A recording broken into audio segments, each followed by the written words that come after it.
देखिए आज का जो हमारा टॉपिक है वह फिजिक्स से लिया गया है। क्लास टेंथ में पूछा जाता है और अपर क्लासों में भी पूछा जाता है। तो उसमें जो लिया गया उसमें ओम का नियम हमको आज पढ़ना है। जी ओम का नियम होता क्या है एक्चुअली में। तो देखिए ओम का नियम क्या होता है कि जब किसी चालक की भौतिक अवस्था का मतलब जैसे ताप दाब, ठीक है ना, ताप दाब में यानी कि भौतिक अवस्था में कोई परिवर्तन न किया जाए तो उनके सिरों पर लगने वाला विभवांतर तथा उसमें बहने वाली धारा का अनुपात नियत होता है, ठीक है ना। यानी अगर किसी चालक की भौतिक अवस्था में कोई परिवर्तन हम नहीं करते हैं, यानी ताप दाब में कोई परिवर्तन नहीं होता है, उसमें बहने वाला उनके सिरों पर लगने वाला विभवांतर उसमें बहने वाली धारा के अनुपात जो है नियत होता है। अर्थात हम आपको बता दें कि यह होता है V by I equal to R जो होता है नियतांक होता है, कांस्टेंट वैल्यू होता है, नियतांक, ठीक है ना। तो यहाँ पे आर नियतांक होता है जिसे हम रेजिस्टेंस, ठीक है ना, रेजिस्टेंस यानी कि प्रतिरोध करते हैं, ठीक है ना। तो ओम का नियम यही होता है कि यदि किसी चालक की भौतिक अवस्था में यदि कोई परिवर्तन न की जाती है तो उनके सिरों के बीच लगने वाले विभवांतर और उसमें बहने वाली धारा का जो अनुपात होता है वह नियत होता है, ठीक है ना। देखिए इसमें अब आपको बता देते हैं, जैसे होता है V equal to I R, इसी को हम यह फार्मूला यहाँ पे डिनोटेड कर सकते हैं।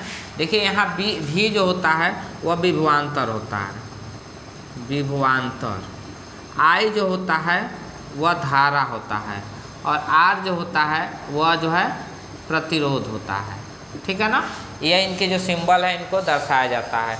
जो विभवांतर का जो मात्रक होता है वह वोल्ट होता है, धारा का मात्रक जो होता है एम्पियर होता है और कल हम बताए थे वीडियो में प्रतिरोध का मात्रक ओम होता है, ठीक है ना। देखिए हमारा अगला टॉपिक है विद्युत प्रतिरोध। तो देखिए विद्युत प्रतिरोध हम किसे कहते हैं, यदि किसी चालक में धारा प्रवाह हो रही है और धारा प्रवाह में कोई अवरोध उत्पन्न कर रहा है या धारा प्रवाह का कोई विरोध उत्पन्न कर रहा है, उसी विरोध को हम कहते हैं विद्युत प्रतिरोध।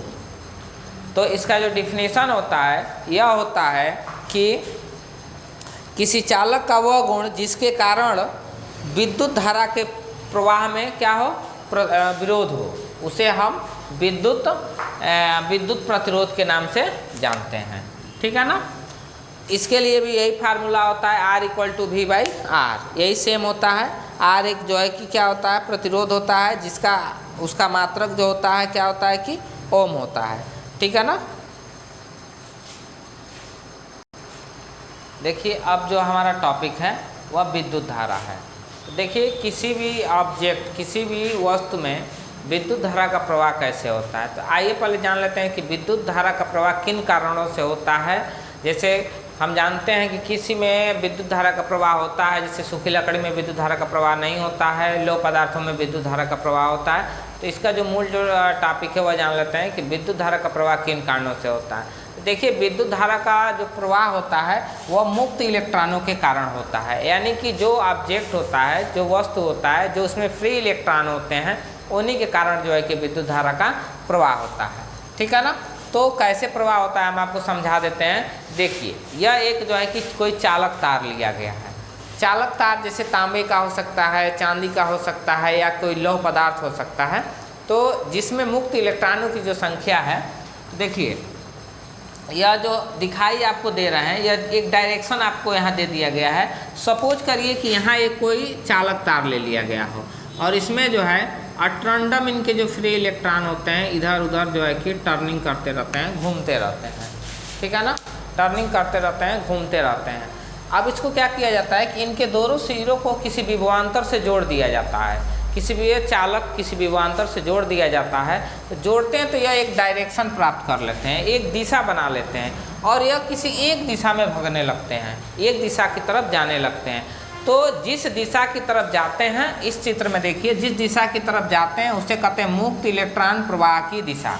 मुक्त इलेक्ट्रॉन प्रवाह की दिशा और ठीक इनके एंटी डायरेक्शन में जो है विद्युत धारा प्रवाहित होने लगती है। यानी मुक्त इलेक्ट्रॉनों की प्रवाह की जो दिशा होती है उसके विपरीत दिशा में जो है कि विद्युत धारा का क्या होता है, प्रवाह होता है। तो इस मेथड से जो है कि इनका क्या होता है कि विद्युत धारा का प्रवाह होता है।